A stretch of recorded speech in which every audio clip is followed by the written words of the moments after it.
Bill O'Reilly is still on the phone, and joining us now on this controversy is David Zurich, television and media critic for the Baltimore Sun. You just heard Mr. O'Reilly defend himself. You've read what former CBS correspondent Eric Engberg wrote about what happened in Buenos Aires on Facebook. Your thoughts? Well, I thought Bill's, well, look, room service, Eric, this is a really fierce battle now. This is culture war stuff going back and forth. That was one of the questions, that was one of the things that made me hesitant when this story first came out Thursday night, was the source of it. It was Mother Jones and the most prominent person on Fox TV. So immediately you had this ideological component to it, which made me wary of it. You didn't have that. That's one of the many ways this is not the Brian Williams story. You didn't have that with Brian Williams. Stars and Stripes, I didn't see any ideological. Well, that's a good point, because let me just tell our audience a little bit. I mean, David Corn used to be a contributor at Fox. He was not renewed. He is now at MSNBC. He's an unabashedly liberal journalist who obtained that Mitt Romney 47% video during the last campaign. But the headline of that Mother Jones piece was, Bill O'Reilly has his own Brian Williams problem. Was that headline, and was the tone of the piece in your view objective? Was it fair? Well, two things. One, I understand the impulse in the clutter of media to try to simplify stories, you know, and because Brian Williams was such a big story, trying to link this to this.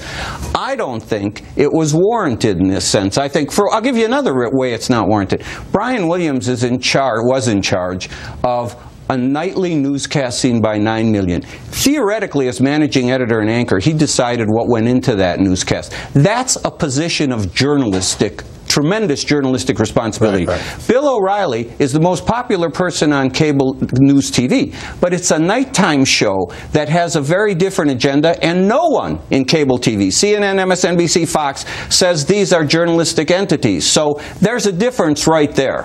Bill, do you agree with Zurich's assessment that this has kind of morphed into a culture war? From the very beginning, I said this was a political hit piece. And but I want to make it very clear to David Zurich, as a reporter for the Baltimore Sun, that when you wrote last night about Eric Engberg, you want to hear more, right, David? Is that right? I want to, okay, Bill, so I want to hear more, too. Bill, let me answer. What I want to do is I want to be able to talk to him. I want to ask him questions. Okay, and here's what you ask him. Were you there in the Plaza de Mayo? Because I didn't see him.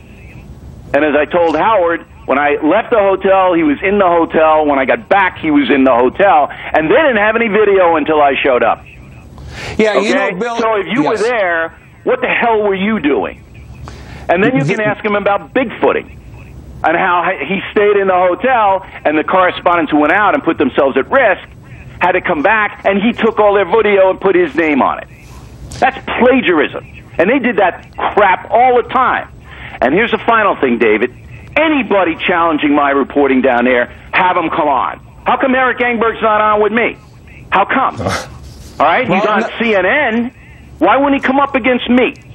Let me jump in and ask you this, because CNN has been doing a lot with this story, but MSNBC hasn't touched it. The broadcast networks haven't touched it. Do you think this is getting traction as a story, or do you think it's because it comes down, there's no dispute that Bill O'Reilly was in Argentina, during that it fades after a couple days? I thought, if you'd asked me this Friday night, I'd have said it was definitely downtrending. It was not getting traction. As a matter of fact, I've been trying to find it on Twitter. I think it only trended for a brief moment, and that was when it was announced that O'Reilly was going to take it on his show. I think with the back and forth, it does, because you know, don't forget, this is 33 years ago. But these are big names involved now, and they're questioning each other's memories. Look, Bill O'Reilly's strategy is pure Bill O'Reilly, you know, but it's going to, and I think they'll be studying this in strategic communications and PR courses. Let me give Bill the final word, because I've got half a minute. Do you think by responding so aggressively, and I understand why you want to defend your reputation, that you are making this They're trying to smear me. Making the story They're trying to smear me and impugn my career. Nobody's going to do that. Okay? And if anybody contradicts what I have said about my reportage, they need to come on my program and look me in the eye. Eric Engberg is a coward. Okay? He's a coward. He could come on and he could say, hey, Bill, you know, this didn't happen. I was there. I saw this. I want David, and I want you, Howie, to call up Engberg and ask him if he was there. Okay, I'd like to know if he was there. And if he was, why he had no video. See, I will welcome the chance to talk to him. Right, and I know you got to run. We'll have more on this. We're trying to get trying to get the president of CBS News at the time, Van Gordon Sauter, and we will have the video. They're telling me we will have it.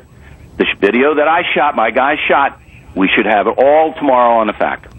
All right, clearly the story's not over. Bill O'Reilly, thanks for calling in. David Zura, thanks for stopping by. Thank you.